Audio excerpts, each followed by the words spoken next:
This is Locked On Sports Atlanta, and it's time for the Atlanta Football Party, only on Locked On Podcast Network, your team every day.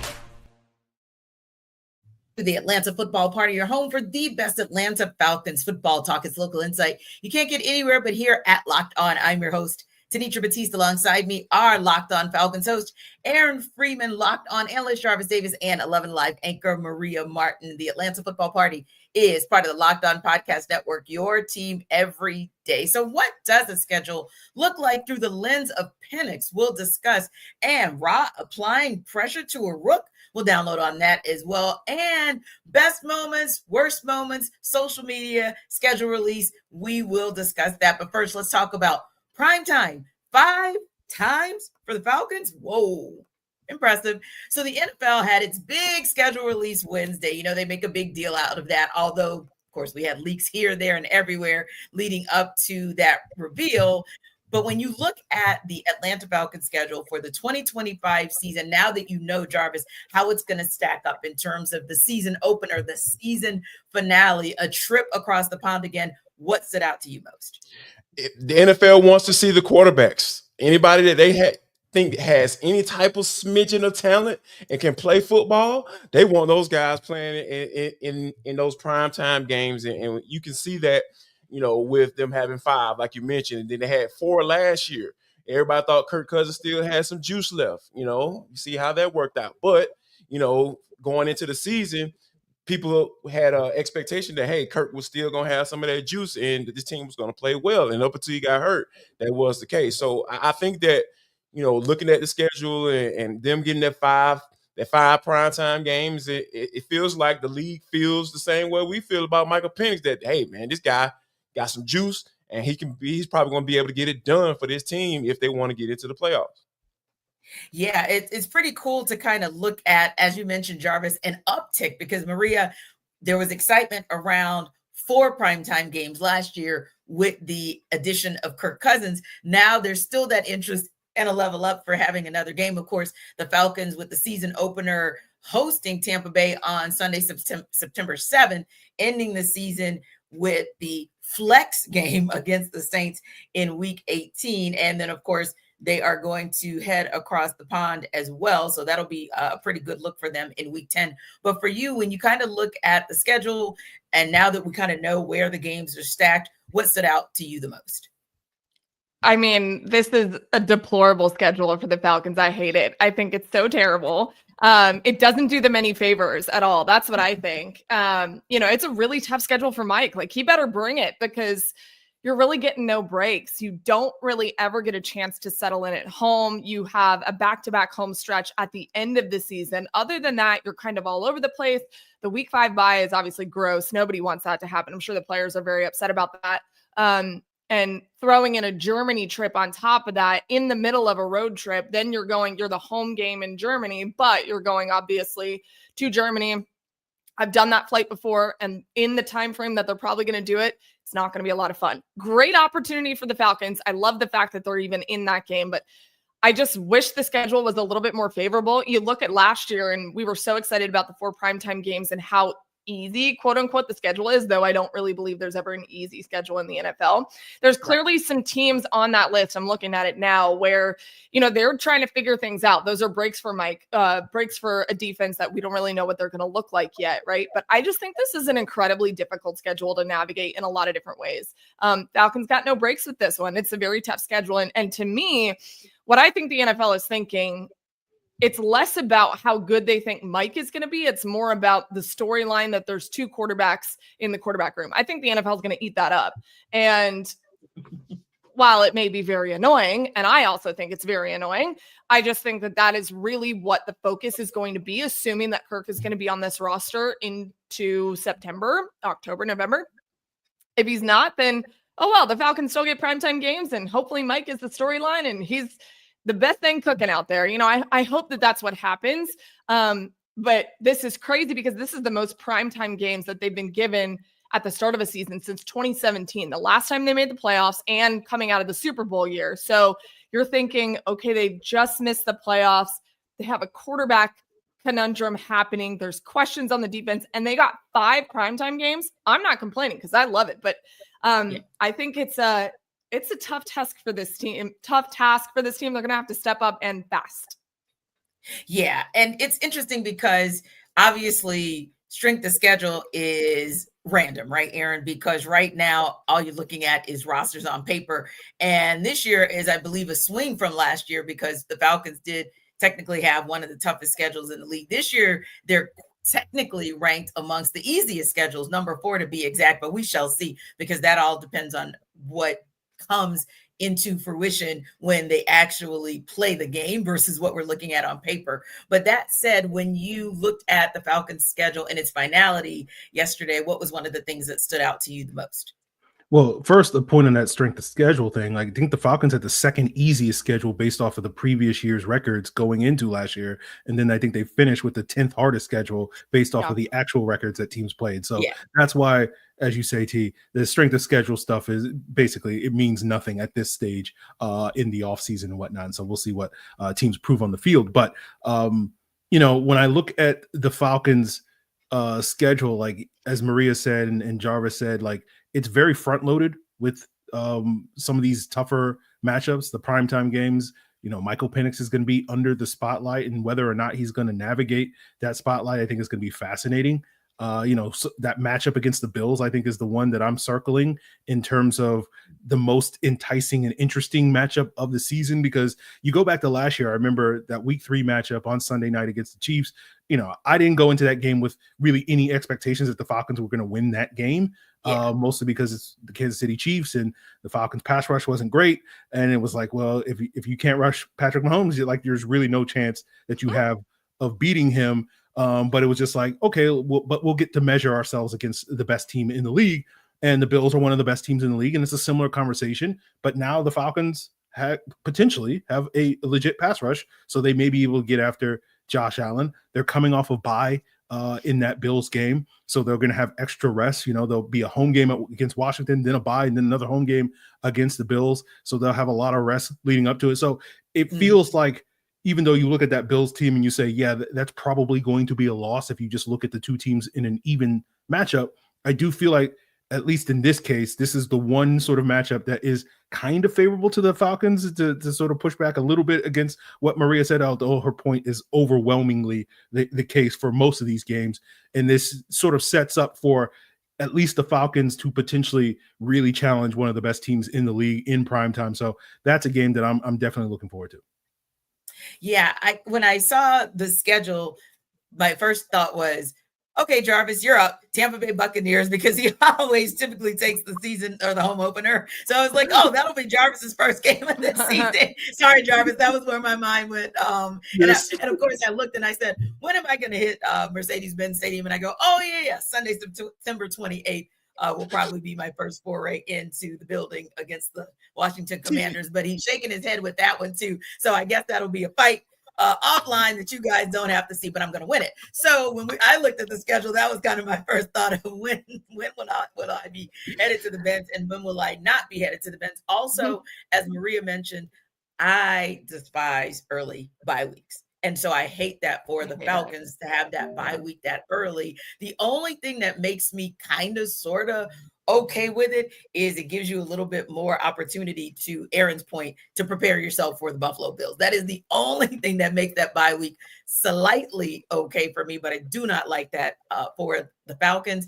But I also kind of looked at the schedule and went from top to bottom, only because the four of us were having this conversation those last 3 weeks of the season where it's like, okay, if the Falcons just do this, then they win the NFC South, and then they're able to go to the playoffs and eliminate this post-season drought, right? So I'll be honest, my mind went to the beginning, those first, like, say 3 or 4 weeks, and then I went to the end and I said, ooh, is that okay? They've got Tampa Bay again, week 15, and then, of course, Cardinals, whatever, that's an up and down, or week 16. It was that week 17.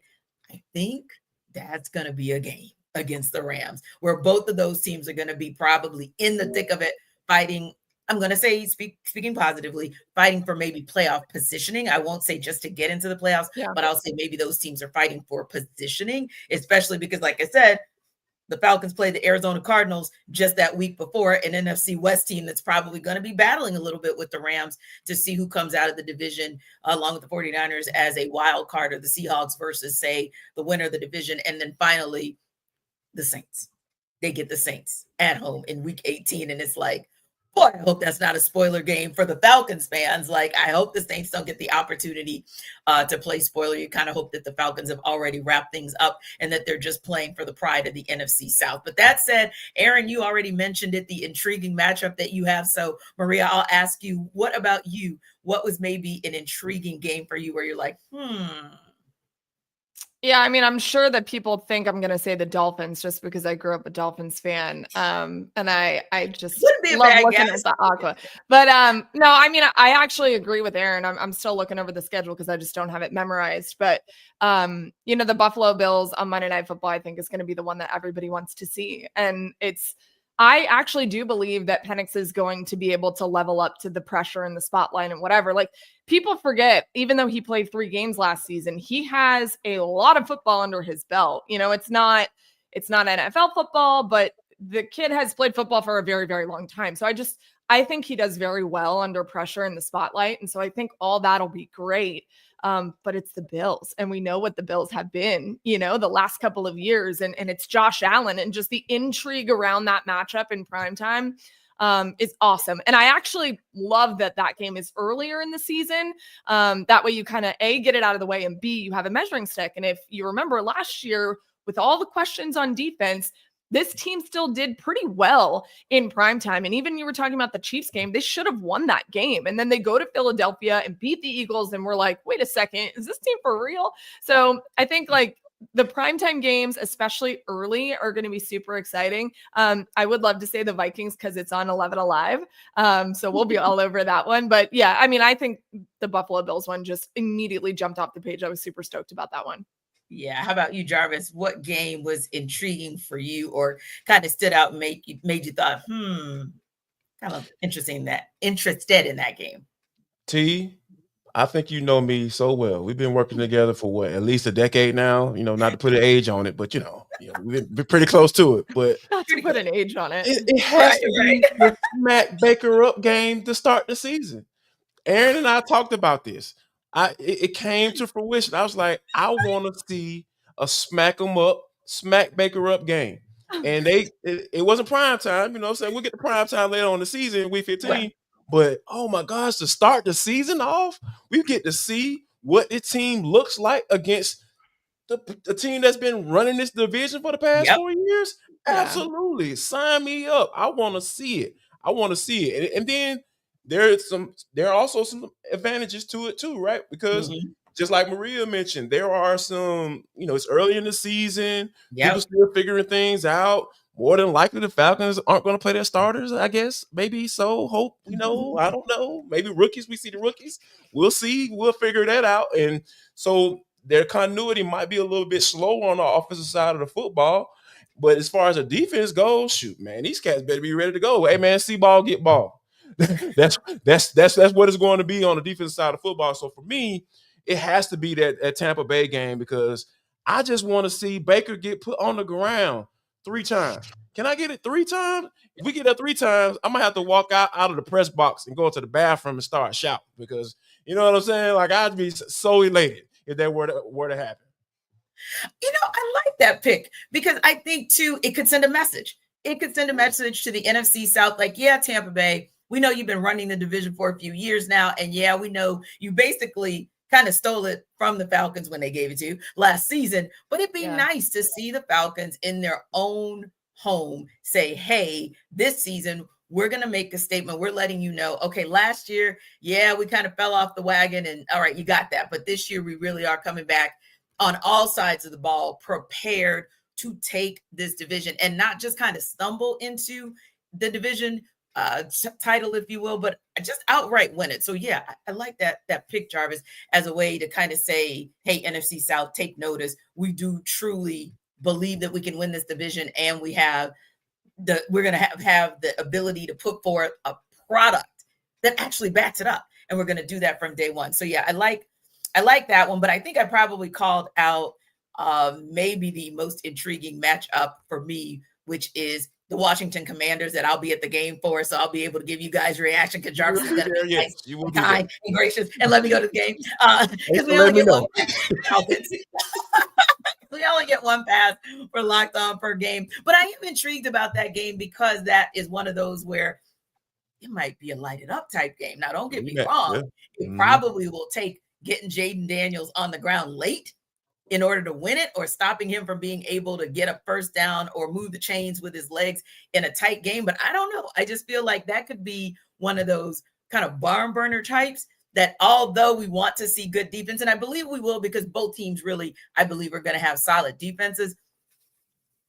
Man, I just feel like that's going to be an opportunity for us to just see Penix shine and get an opportunity for him to go up against a guy that is in his rookie class that shined as well, but had the opportunity to shine the entire season. Because remember, guys, last year, a lot of pundits said, we already know Caleb Williams is going to get the number one pick, but is he really the best quarterback in the class? And the answer typically went Jayden or Michael Penix Jr., Jayden Daniels or Michael Penix Jr. So I can't wait to kind of see those guys in year two kind of go up against each other. I don't know. I think it's going to be one of those get your popcorn type moments. But speaking of Penix, what does a schedule look like through the lens of MPX? We'll take that under further review.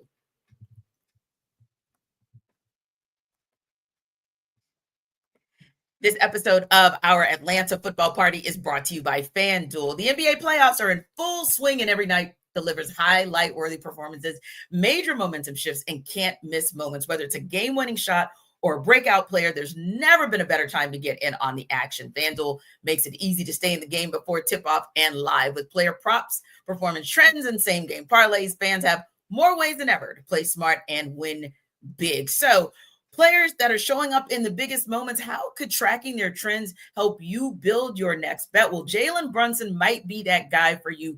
Obviously, the Knicks are going to try to close out the Boston Celtics, I believe, tomorrow night, and Jalen Brunson has been Mr. Fourth Quarter. So that's a guy you might want to track a trend on and what he does in the fourth quarter. And how could a $200 bonus in bets add to the excitement of your first $5 bet hitting? Well, you can find out if you take advantage of what FanDuel has on the table. But if you're new to FanDuel, this is also a perfect time to sign up. So head to FanDuel.com and place your first $5 bet. If it wins, you'll get $200 in bonus bets. Make every moment more with FanDuel, your official sports betting partner of the NBA. And don't forget to head to FanDuel.com and place your first $5 bet. And if it wins, you'll get $200 in bonus bets at FanDuel.com.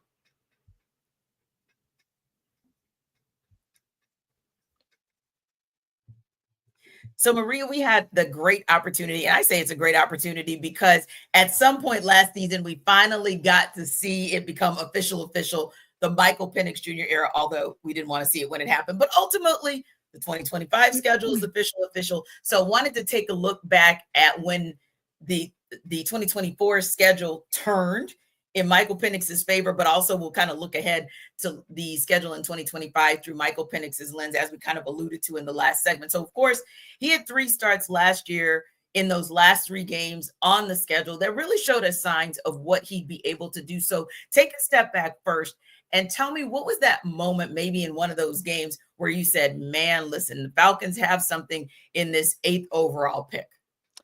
I'll be honest, I saw it way before that. So if I had to pick one moment in the game, I don't have one, because I really had been seeing it ever since he was in college. But then when he got to training camp, he was making throws that really indicated that there was something special with Michael. He's got good zip on the ball. He's pretty accurate downfield. And everybody knows the arm talent and just the way that he commands the quarterback position. I believe he was one of the best, if not the best, coming out of that quarterback class. And I always thought that. And he just continued to reaffirm it. Now, the 3 games were too small of a sample size for us to be like, all right, he's going to be the best thing coming for the next, 10 years. And there was good and bad with that of the 3 starts that he had, which is very natural for a rookie or for any quarterback for that matter. But I do think that it showed you his ability to step in and command the offense. I mean, that was impressive as a rookie. He didn't do anything groundbreaking. I thought his reads were really nice, but I don't believe there was a single moment in the game. TJ Yates, who's moving on from being the quarterback's coach and now into a passing game coordinator type of role, he said there were a couple of throws. When we talked to him a couple of weeks ago, he was saying to a group of us that there were a couple of throws that Mike would make that they didn't anticipate him making. They just, didn't know that he would even go that direction. And when he did it, they were like all looking at each other like, okay, like this is for real. And so I think that, take that with all of, the praise that you can, because they're the guys that flew out to Washington in the pouring rain. And I was actually talking to TJ about that. And I said, obviously you guys went and you felt conviction in him then, but in the visit, what changed or what solidified your one-on-one with Mike? And he said, well, first of all, the conditions to throw in were horrible. And he was pretty much perfect the whole time. And so that just tells you, he can do anything at any given moment. So I don't know that there was one single solitary moment. I've been seeing it for quite a while, to be honest.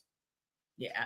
Yeah. And Aaron, when you take a look back at the 2024 schedule through Michael Penix Jr.'s lens versus the 2025, which we'll get to in a moment, but what was maybe a moment for you in one of those three games that said, okay, what maybe I've seen, whether it's through the draft prep process, the pre-draft process, training camp or whatever, but what was the moment in those three games that you said, yeah, this guy might just be the truth?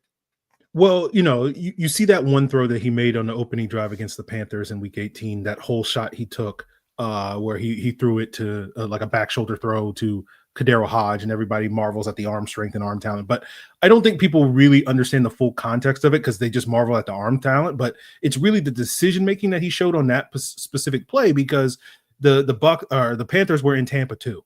And the previous couple of games, I remember watching the film when he got that garbage time opportunity against the Broncos. There was one rep where the Broncos played Tampa 2, and Penix sort of struggled to read the coverage and wound up like scrambling for like a couple of yards on that particular play, because as a college quarterback, you don't see a lot of Tampa 2 coverage at the collegiate level. And then a couple of weeks later, when he made his second start against Washington, in that game, Washington threw a couple of Tampa 2 looks at him, and Penix missed some of those hole shots where he had open guys like Darnell Mooney on those particular plays and was going in different directions. And so you look at that Panthers game coming off of that Washington game where he was struggling against Tampa 2 to hit that hole shot. That kind of told me right there, not just the arm talent that we all recognize from his days in college, but the decision-making, the processing. Those were the things that I looked at Michael Penix that I thought was really the thing that stood out about him watching his Washington film. Everybody marvels about the arm strength, and it's certainly good, but I do think he's a very good processor.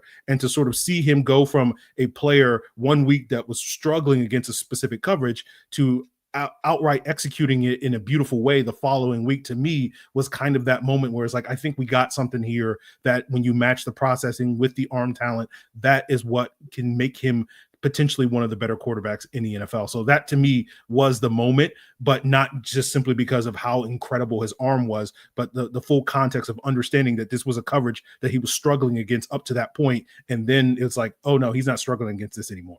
Yeah, and to think that was from one game to another at the end of last season is absolutely incredible. And that's probably where my mind goes to, Jarvis, that I think about him being just calm, cool, collected. Yes, we know he's a little bit older, but just because you're mature age-wise or kind of chronologically doesn't mean mentally you're there as well. But for him, when he threw interceptions, for him to just be able to shake that off, reset himself very, very quickly and still be productive for the Falcons, that was impressive for me, because we saw that particularly in the last two of the three games that he played. We saw it against the Commanders. We saw it against the Panthers. But for you, when you look at how he handled the last three games on last year's schedule, what maybe stood out for you to say, hey, when we get this year's schedule, I'm confident he can be that guy?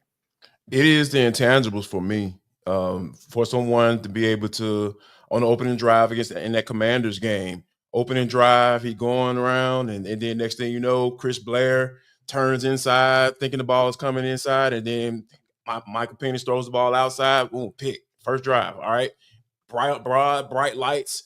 If he would have struggled for maybe the next couple of drives, I would have understood it, right? Because he's his second start, in the NFL as a rookie or whatever, and you kind of understand how, like Aaron said, struggling with certain things and things you're not necessarily used to seeing, or miscommunication because hey, you haven't been in the game with Chris Blair, you've been throwing to him in practice, but you have been in the game with him. You don't know necessarily what he's going to do, how he's going to respond to whatever coverage they were playing on that particular play. So I feel like, and then you have him come back in the next drive, hand the ball off to Bijan Robinson, boom, first down. Then you do the little check down to Kyle Pitts, boom, right in the flat. Kyle Pitts makes a play, make a guy miss, get up and get an extra 7 yards, and then you put yourself in, and then he makes a one throw. It was an incompletion. This was what was really fascinating to me. Like he was able to get it into Cardale Hodge, but it was really tight. I don't even think Cardale Hodge thought it was going to get there, but he couldn't bring it in because the safety was right there. And that's the type of thing that I like too. I like a guy who's willing to take a chance. If I see that coverage right there, I trust my arm strength. So it's the poise, and not being moved by whatever my situation is, and standing there in the pocket and going down there and saying, hey, we're going to go. I threw a pick. Forget about that. This next drive, we're going to put some points on the board. They end up getting a field goal. And I think that when you have a guy being able to do that when the live bullets are flying, so to speak, I feel like that's hard to grasp, because we've seen so many quarterbacks come into this league with all the numbers and all of the accolades and everything coming out of college, and then they get into these NFL games and they look like a deer in headlights, and that wasn't the case for him at all. Like regardless of what the end result was, he was still the same. Like, come on, let's go. Let's get it going. And that's what really stood out to me. That was the moment where I knew, I was like, okay, Falcons, they may got something on here. It raised the floor. Not saying gonna be an all-pro, but it definitely raised the floor for me, what he can be in this league.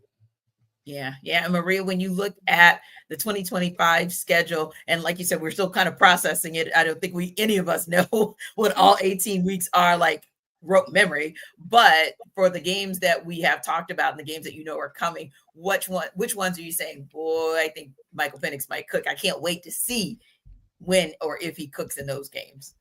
Yeah, I mean, look, I hope it's Jarvis's favorite, Tampa Bay Buccaneers. That would be awesome, wouldn't it? Smack them up, baby, smack them up. So it's not necessarily smacking Baker, which is what you want, but if Mike lights it up, that'd be great. Yes. That would be awesome. I mean, for me, there's a couple on the schedule. The 49ers obviously have been a really good football team, but they're kind of figuring some things out right now. That could be a really good opportunity for Mike. We have no idea what the heck the 49ers are kind of going to look like with so many different changes that they've had, as well as the New England Patriots. That could also be, although I really do believe that they might look like a totally different team with their new head coach. And same with the Jets scenario. Like, I think Aaron Glenn is going to be so good there. So prior to Aaron Glenn getting hired, I might be like, oh, maybe the Jets. But still, they have, they're going to have some maybe growing pains as well. So I think there's a couple games on the schedule for him to get, and definitely the Colts. Like, take the Germany thing out of it. Like, the traveling to Germany is going to suck for everyone involved just because of the amount of time they're probably going to spend there. Like I said, don't know the travel schedule, but typically these days, NFL teams get in and out of Dodge real fast, even though real fast, it's like a 10.5-hour flight, 11 hours if you're going to Munich. So, but the Colts would be an awesome opportunity, especially it's at 9:30 in the morning. You're the only game on. Like, Mike could light them up in that game. Just make sure you're doing everything you're supposed to do on the plane, Mike, because that's tough. But Mike, as Jarvis, you were talking about so much, the fact that he is just cool, calm, and collected and professional and all of these things. He's not someone I really worry about in that scenario. So perhaps the international game, that could be a coming out party. We hope it comes way earlier than week 10, obviously, but I think that he can probably look pretty good against the Colts. Yeah. There are definitely some games, Aaron, that I'm sure you might have circled to say, now that game or that team or that defense or that coordinator, Michael Penix Jr. should have himself a day. Yeah, I mean, all these games with the Falcons this season, like, they have some interesting quarterback battles. And the one that's just the novelty one is you got the two lefties with Michael Penix and Tua Tagovailoa in that Dolphins game. And so, I'll be very interested to sort of see how Penix does in that game in particular in MBS. We know this Dolphins offense has the potential to be a very explosive offense with their speed at the wide receiver. They get them on turf. And, if that proves to be the case against this hopefully improved Falcons defense, you kind of want to see Penix do the same thing against a Dolphins defense. And if that gets into an absolute shootout with these two lefties just slinging it all over the yard, that to me is going to be a very interesting game for the Falcons. And I think that would be a lot for Penix to come for Tua's title as the best left-handed quarterback in the NFL. As long as Tua stays healthy, because we know how that goes. And That's even true. last year, there was like 60-something starting quarterbacks in the NFL last year with all the injuries and all the changes. So that too, T, I think plays into it. Like, who knows what quarterbacks we're going to get by week 14, week 13. There's so much change, Oh, yeah. Anytime you see the Cleveland Browns go to their fifth string quarterback in Joe Flacco, who they had to get off the street or off the couch or out the gym, like up the gym, not at the Browns facility, that tells you all you need to know about kind of what it looked like with quarterback play last year and kind of teams being in emergency mode. But yeah, I think that you guys hit on each and every one of those teams that would be, or those games that would be intriguing. And obviously interested to see what happens with a little payback in week 3 against the Carolina Panthers, because that was some ish that happened at the end of last season. And I hope that Michael Penix is the start of the payback. Like, I hope it starts with him, finishes with the defense, obviously, but I hope the payback starts with him, because I would love to see him have a game that ends with him having a brilliant performance, but also ends in a W. That would be a good look. But just as much as there is pressure on Michael Penix Jr., Coach Raheem Morris put some pressure on another rook. We'll unpack that in Next Up.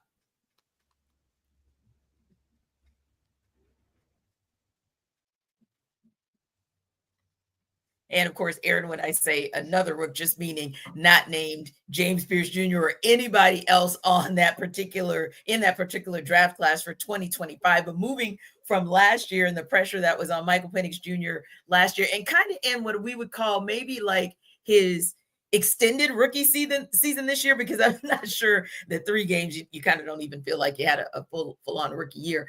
But Jaylen Walker, on the other hand, you're going to be expected to come up week 1 and put pressure on, especially against the Tampa Bay Buccaneers, to help the Falcons to make a statement. That said, Raheem Morris spoke very highly of Jaylen Walker when he addressed the media about him last week, and he actually called him a, quote, future captain, and mentioned that he almost didn't want to say that about him. And I'm sure it's because, hey, that's a very lofty compliment. That's a very lofty comment to make about a guy who has yet to take a snap in the regular season, in an official game in the NFL. But that said, do you feel like that just justifies what Raheem Morris, Terry Fontenot, and the Falcons see in Walker, that they're continuing to see like little things even in what they saw at rookie minicamp? Or do you feel like, hey, man, maybe that's applying a little bit too much pressure, like pump the brakes on Walker? Well, I'm always pumped the brakes on all rookies, but again, that's just me. But no, I think in Jaylen Walker, you can make the exception this one time, because we know that the Falcons always emphasize, the quote unquote makeup of the players. And there's no question about Jaylen Walker when it comes to his makeup, being the son of a coach, Curtis Walker Sr., who was a D2 football coach at Catawba College up there in Salisbury, North Carolina. And you just sort of see that mentality, that approach on a daily basis, that hunger, that motor, that relentlessness when it comes to playing the sport of football, playing with that quote unquote dog in him. Jaylen Walker has that. You see it when he gets in front of a microphone or a camera. He's very well spoken, that sort of thing. So like, he has all the makings of being that sort of future captain that Raheem Morris says. And ultimately at the end of the day, like, as we know, leadership comes from your best football players, and we know Jaylen Walker has the potential and the talent, just based off of where he was picked in this draft, to be one of the better defensive players for this football team. So I think it's more than fair for Raheem Morris to have those sorts of expectations. Obviously, time is going to tell on whether or not Jaylen Walker lives up to that, which is the case for all these rookies, which is why I'm always like, we'll find out on the football field eventually. But yeah, I think it's definitely not unfair to have those sorts of expectations when you look ahead to where Jaylen Walker can be in a few years for this football team. Yeah, I think about this shot of him that I saw, Jarvis, with Jaylen Walker in like this 3-piece suit, and I was like, okay, Jaylen Walker gives out grown man vibes like all day, every day. It's unbelievable, like the presence. All the vibes he gives off to you? Yeah, pretty much. Oh, okay. So just grown man vibes. Okay. Yep, that's pretty much what he's giving with the 3-piece suit and the stature and everything. Like he walks in the room and he's got presence. He's right, and not just walking in the room. I think he's going to translate that to the field as well. So I think that's going to be a good look. And you know what else, Jarvis? I think he's played grown man football. I know that there's always this SEC fatigue, if you will, but it is what it is. Yeah. So when you think about the expectations that were leveled at him being a part of that Georgia Bulldogs football team, but really being the mouthpiece of that team, really being the heart and soul, the leader, etc. Maybe Free is right. Like this is the one guy where as a rookie, it's not too much to have those expectations of him. It's not too much to feel like he can be a leader and a vocal leader in the room and on the field because he's already shown you that. Absolutely. Well, covering this team, covering the Georgia Bulldogs so closely, after every game, sitting there talking about, going over the game, it was just like, all right, 11, if he was healthy, he was out there and he was actually making a difference, specifically when they needed him to in those big games against Texas twice. You saw him just take over. His son got drafted to the Saints, Kelvin Banks. You know what I'm saying? So, he has the whole football family thing going on. Dad was coach, brother's a player down at Georgia State, and his son is down there, got drafted to the New Orleans Saints. So it's so much love that I feel when it comes to this football thing. But all serious, why y'all laughing at me? Don't be laughing at me like that. But I think there's another piece of this too, right? The beauty of being named a captain is you're voted on by your teammates. And if he comes out and gets voted on by as a captain, I would not be surprised. Yeah. So I understand where Rock coming from, because the dude is just a leader. It's just, and I even asked him about, when we were out there a few weeks back when they had the mini camp, it was just about the competition in that room and how he's going to be starting off as an edge player, but he'd be working with the outside linebacker coach versus, working with my guy whose name I can't remember right now. I don't know why I'm tripping. It's my favorite assistant coach. Nate Ollie? Yes, Nate Ollie. Yes. So he wanted me working with him, but even more so working with the outside linebacker coach. So for him to say, hey, man, it's competition everywhere, dog. And it makes all the sense in the world, because guess where he came from?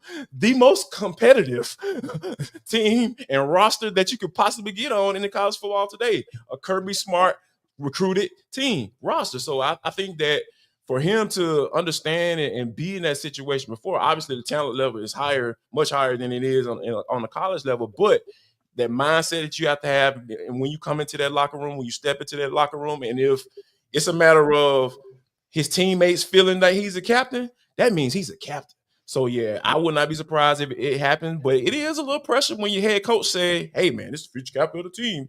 But I feel like if you putting any type of pressure on a certain player, I feel like Jaylen Walker is the guy that you can do that to. Yeah, and I think that actually, Maria, is going to be something that just motivates Jaylen Walker. Like, I don't think it's going to intimidate him. I think he's going to feel very confident in his ability to withstand the pressure of what being voted captain might feel like. But for me, I'm thinking too, I don't know where else you go, because when I look across that linebacker room, I'm like, well, you kind of don't have, other than Caden Ellis being kind of an outspoken, a more verbal and vocal leader, the other leader, and I'll say on the defensive side of the ball, period, Maria, the other guy that kind of comes to mind for me as far as being vocal, and not just being vocal, but having the performance to match it is Jesse Bates III. So I think Jaylen Walker is to me, it makes sense, even though he's a rookie, because he brings to the table, no pun intended, some of that dog that we keep saying the Falcons have not had, that they now seem like they might have in him.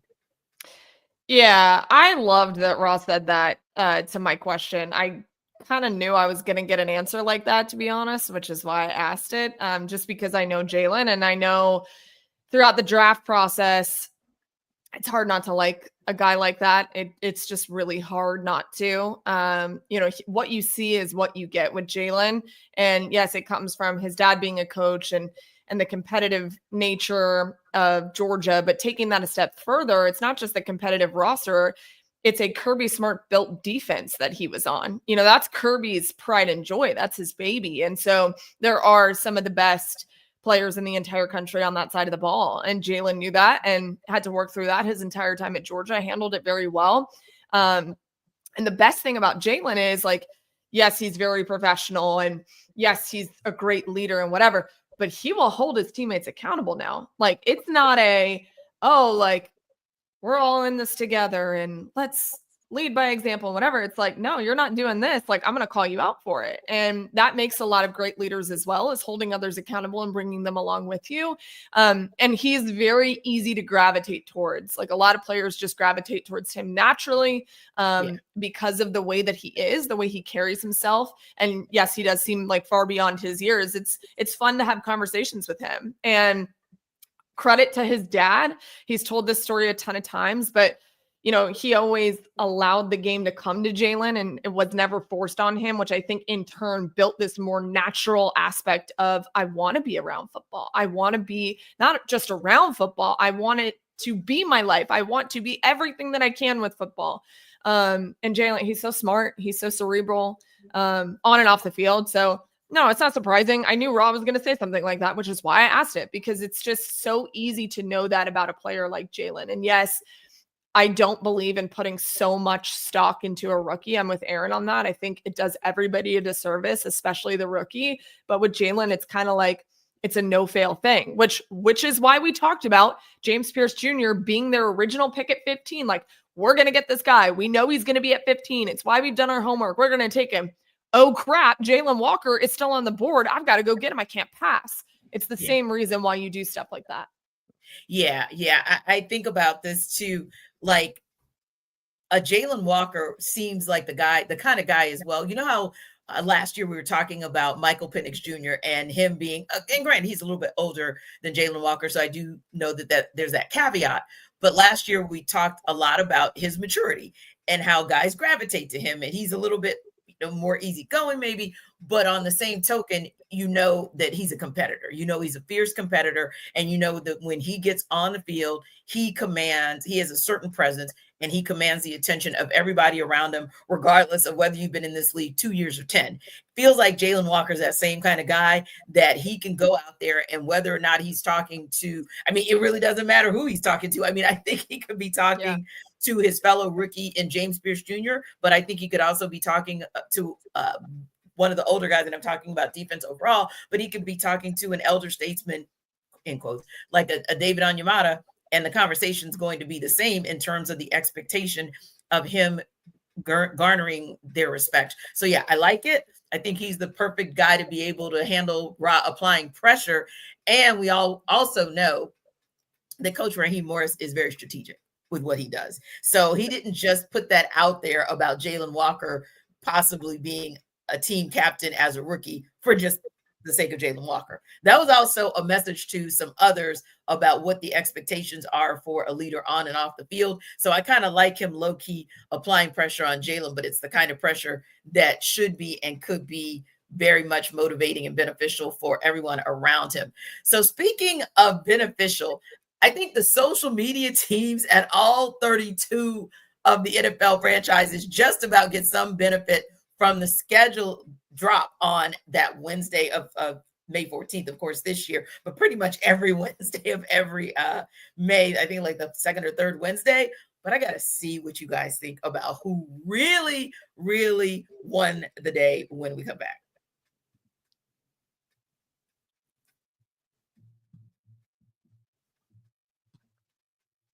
So Jarvis, I saw you smile before we went to break. So I'm going to assume that you might actually have some thoughts, some serious thoughts about this. And shout out to the social media teams, including the Atlanta Falcons team. If they don't win the day for schedule release day, they're always like in the top 3 or the top 5 as far as what they do for schedule release. So when you think about the schedule release for 2025, Jarvis, I already know that you liked it. So I might as well just ask you, what was the thing you liked most about the Falcons video? Well, you know how I judge these schedule release videos. You might be surprised by what I'm about to say, but the level of petty. If the level of petty is where I need to be, you're going to be right there in the top. And for the Falcons to drop Bill Belichick and a little female, I don't know who it may be. Y'all might know. I don't know. And then you have a sign that says, we're not going to talk about that. Yeah. Hey, that's petty. I like it. Give me that all day. Then you got Shanahan's bag going through the gold mine. And, you know, it's just the level of petty that was just, it was great. But that was not the best video. Shout out to the Falcons. Good stuff. But oh my gosh. When I turned to that Indianapolis Colts video, woo, you talking about the level of petty from the Patrick Mahomes Sr. boxing John Rocker to Ian Rappaport and Schultz, you know, the insiders going at it outside the Starbucks. They even had all that set up. It was, then they had Tyreek Hill, you know, getting arrested as a Dolphin, you know, by the Coast Guard. I mean, that was a little much, but I'm saying, yeah, they've had to delete the video because they had to delete it. Yes. I'm like, unfortunately, I didn't get to see it because they deleted it before I could get to it. Yeah, you can find it on Twitter. You know what I'm saying? You know how it is. You know, people. Yeah, somebody has it out there. Yeah, it's out there. It's out there. Yeah. But no, I just think the level of petty that was shown in that video throughout the entire video. Oh my gosh. Shout out to that social media team. And then my whole thing is they released a statement apologizing to Microsoft and Tyreek Hill, but not Ian Rappaport, Patrick Mahomes' daddy, John Rocker, none of that. So they deserved it, right? Y'all decided that they deserved it, and you know, say y'all had to apologize, and y'all said Microsoft deserved an apology as well. So yeah, it was great. I laughed out loud literally throughout that video. Yeah, for sure. Yeah, I thought that was interesting who they chose to apologize to as well. And yeah, I said, oh, poor little Tink Tink, because somebody's looking for a job today. So Maria, for you, when you think about some of the videos you may have seen or you may have heard about, like, we'll talk about that in a second, or you can talk about it now. That's fine too. But for you with the Falcons drop, what'd you think? So I liked it. Here's what I liked. And Jarvis kind of nailed it on the head. I think I even posted a screenshot of the Shanahan's ruins. And I just said, like, I am obsessed with this. Connor Stallions was mentioned if you were paying attention. It's the Easter eggs in it. So it's like, yes, the petty isn't important, but I love the Easter eggs of NFL schedule release videos. And the Falcons do a really good job of this. They've done it the last couple of years.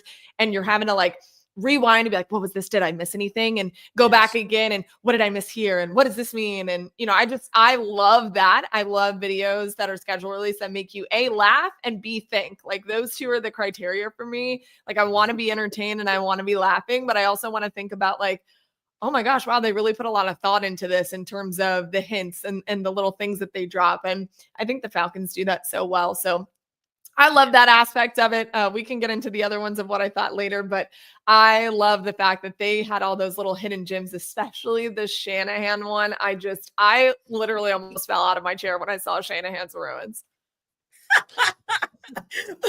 What about you, Free? What was maybe your favorite part of the Falcons drop on Wednesday for the schedule release? Yeah, it's the same thing that Jarvis and Maria are talking about. It's the little petty Easter eggs that you can just sort of have to rewind and pause and be like, what does that say? Good. What does that sign say in the background? Those types of things that always make them a little interesting. And, you know, a lot of these schedule releases were like Minecraft related. I saw a bunch of those. Yeah. So, you know, I like the fact that the Falcons kind of zigged it when everybody else was zagging, going the video game route, but using the sort of Mario Kart aesthetic. that worked a little bit better for me. Given, you know, I'm old school with my video games. I remember playing Mario Kart back in the day, play it modern days, you know, not really a Minecraft sort of person. Like my young nieces be playing Minecraft and I'm bored out of my mind watching them, you know, digging the dirt and whatnot. But that's just me. I'm an old washed man, so it's fine. Same thing. I feel the same way about Roblox. So yeah. Roblox. That's where I enter the chat. Roblox. You just called yourself old and washed. That's all I heard. Yeah, washed, and I was like, oh wow. Let me see what that. Oh, that's I'll what be that old means. and washed because that game is not interesting to me. Yeah. You know, I'm old and washed. So basically, like certain video games work for me, certain video games don't work for me. Mario Kart works for me. Some of these other games did not work for me. So I appreciate the Falcons for, you know, for the old heads in the crowd. They really old did washed heads, apparently, according to you. Your word. Right, yours. Marie, you putting a nice little emphasis on wash too. Yeah, like it's something you want to say. What makes you think you're washed? Me being everything I'm saying right now makes me washed. You're not washed. Okay. You're just grown. It's okay. And it's okay to be grown. It's really okay. But yeah, I like the Falcons one too. I thought that everything that they do, social media is top tier. This is just a part of their top tier social media coverage. But yeah, I like the Mario Kart piece. I thought that was pretty darn cool. And yeah, anytime, and I do mean anytime, you can be petty. Especially because I think Jarvis and I were tweeting, or Jarvis tweeted and I responded a couple of days ago when there was more coming out about Bill Belichick and his girlfriend. And I was like, whoo, Falcons dodged a whole entire bullet, as my friend would say, entire. So yeah. So whenever I saw that particular, right. Whenever I saw that, I was like, yep, friendly reminder, you dodged bullet. You absolutely dodged a bullet. But also there were some really cool drops around the league. Jarvis, what was maybe one of your favorite drops from another team? Can I give one that's by the way, Jarvis? If you think anybody missed the mark, say that too. Oh yes, I have a couple. Okay. I'll start with the Browns. That was so weird, and I didn't have any type of reaction whatsoever. They had this big looking elf type situation going on. They had the eggs. I was like, I don't know, and it was moving all slow. It's like weird because I have a thing about scary clowns. I don't like those type of movies. Yeah. So it kind of put me into that mode scary of clown mode. I'm having something that's supposed to be like nice and sweet, and I'm supposed to like it, but I'm making it scary. That's weird. It weirds me out. So I was just like, yeah, Browns, y'all stunk this one up, and y'all need to go try again. And it kind of speaks to their organization as a whole. So yeah, like just like Free said, hey, the Falcons zig whenever everybody else zag.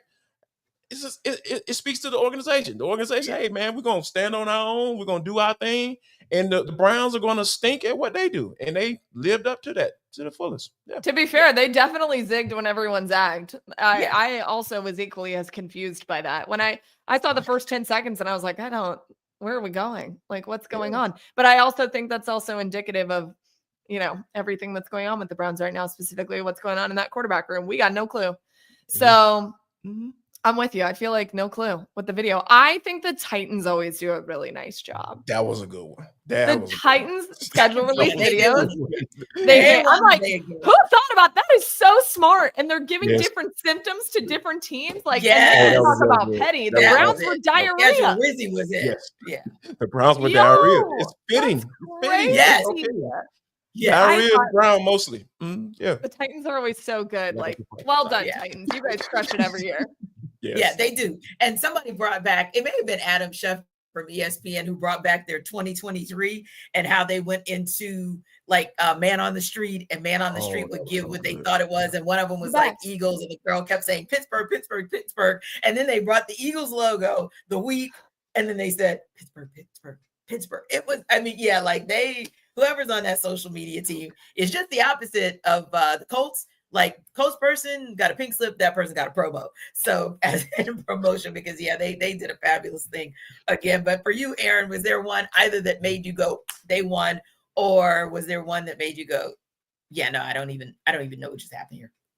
Well, I liked the Raiders one. It wasn't like a great one, but I just liked that they incorporated some of the players and the coaches in it. And they had outtakes at the end, and I thought that was where I got most of my chuckles, because like at the end they were like delivering gum to Pete Carroll, like the year-long supply, and they just kept delivering more and more boxes to Pete Carroll, and so I got a nice chuckle out of that. And so I do enjoy it when you get the players involved, even if they're not like the world's greatest actors in terms of line reading. Obviously, they don't have the professional training that all of us have when it comes to being on camera and whatnot. But like I thought the players, just seeing some of them do some of the things that they do in this video, I thought that I like the Raiders one for that reason.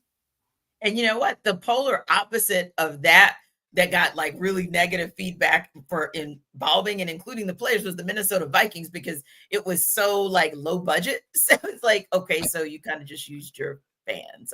Okay. So yeah, it seems like there were some that were underwhelming. I want to ask you guys as well before we wrap up. This story just dropped earlier today. It's something that has been on the radar for a couple of weeks now, but next week there's actually going to be a resolution to it. So ESPN dropped the story that the NFL owners will vote next week on a resolution that would allow players to participate in flag football during the 2028 Olympics, according to a memo that the league sent to teams this week, released publicly today. So just kind of wanted to get you guys' thoughts, because hey, in 2028, having that opportunity to play flag football in the Summer Olympics, I mean, it could be intriguing, but then there could also be a lot of concerns just in terms of those crazy injuries that might happen. And I'm having, like you said, Jarvis, just a little bit of a brain freeze. But remember, I think it's probably over a decade ago, a player's just kind of out there playing. Robert Edwards.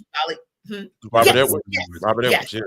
And it was just the freakest of accidents. And so my mind kind of went to that. Whether I'm sure that'll be a big factor, but just in general, kind of at a high level, what do you think about introducing flag football into the Summer Olympics for 2020? I think that'd be dope. That'd be awesome. The opportunity to be able to get a gold medal. You know how big of a deal that is? Yeah. Because, you have NFL players talking about, oh, yeah, I can run faster than that Olympic athlete, Tyreek Hill. He's been a subject on this show today quite often. I don't know why. But anyway, yeah, I think that would be awesome for the players to get the opportunity to be able to go overseas and be able to represent your country and potentially get a gold medal. Now, the other side of that, don't go over there and get yourself embarrassed. Because there are ways to play flag football, and then there are ways to play tackle football. Flag football is totally different from tackle. I mean, you still throwing and catching the football, sure, but there's different strategies. Like, I'm gonna be interested to see who they have as coaches. I know that the NFL coaches aren't gonna do it, but I'll be interested to see who the coach will be with these particular players, because it's going to be very interesting to see how they, from a strategy standpoint, how they attack this thing. So, but overall though, definitely a great idea as far as them being able to go represent their country and get them and potentially get a medal. Yeah, and Aaron, just as Jarvis mentioned, part of that representation is that if you are an international player, like the team's designated international player, you have the opportunity to play for your home country. There are some caveats in there as well for resolutions on like what happens if you do get injured. So there's a salary cap credit for any player who's injured, and then a purchase of league-wide insurance policies to also provide injury protection for any player injured while participating in an authorized activity related to the Olympics. But for you, would you like to see flag football in the Summer Olympics in 2028?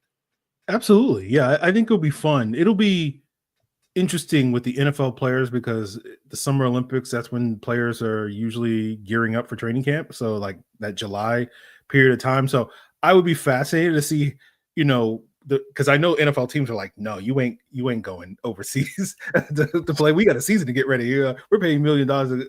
And then the players and the pushback. So it's like, I think it's going to be sort of fascinating to see if they do allow the players to play, and then sort of who goes, who has the clout to kind of strong arm themselves. Like, oh, look, you ain't stopping me from playing in the Olympics and getting that gold medal, versus the other players that, I'm sure that some coaches and GMs and front office people are going to be like, hey, we'll expedite that contract that you're looking for if you stick over here, So I just like the intrigue surrounding it, not just from just simply watching some of the best players on the planet play flag football, as well as some of these international players, as Jarvis said, like tackle football and flag football are not the same thing. And, you can, sitting there looking to line up a guy like you do in pro football and be like, hey, some of these guys will absolutely decimate you in those situations. But flag football, whoop, you just get that nice little spin move and all of a sudden you're eating turf and whatnot. So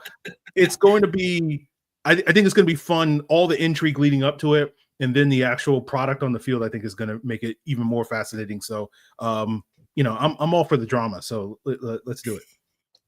And Maria, like Free said, of course, there's the caveat in the resolution that says a schedule has to be one that, quote, does not unreasonably conflict with the NFL players' league and club commitments, i.e. game day commitments. What do you think about maybe adding flag football to the Olympics?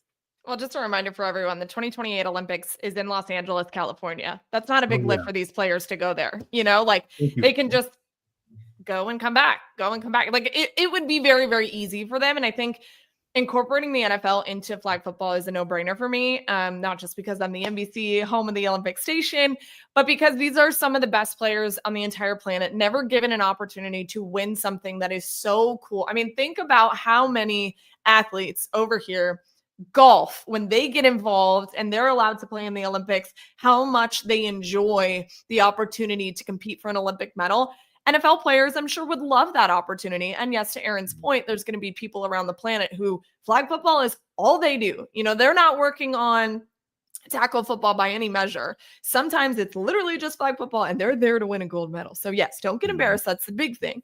But I do think it would be really cool to get these guys an opportunity to do that. Something that's granted to so many of our athletes in a lot of different other sports. When you're thinking about some of the best and most athletic people on the planet, you think about players in the NFL. And, to me, I think it's great. The NFL should have no issue letting these guys go to LA for a couple of days for, a match, whatever you want to call it, game. I don't know how they would work it in the Olympics. I really don't know.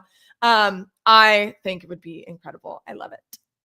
Yeah, probably the biggest challenge is that schedule piece of how you work that around training camp, just because of those 2 weeks and where they kind of fall relative to those other sports like golf, like even baseball and softball, and of course, basketball as well. So it'll be interesting to see how they kind of navigate those particular spaces. But yeah, like you guys, I think it'd be a good look. Flag football, certainly, we know maybe better than anyone because of the Falcons' support of girls flag football, how much that sport has grown on a high school level. So this is kind of just this taking it to that next level from a professional perspective. So we shall see how that boat goes next week. Thanks to our everydayers for making the Atlanta Football Party your first listen of the day. Be sure to stop by Locked On Falcons with your host, Aaron Freeman, as your second listen. Check out Maria Martin, host of Sports Extra on Sundays on 11 Alive. And you can catch Jarvis as a frequent contributor for Locked On Falcons and Sports Extra. We'll see you next week.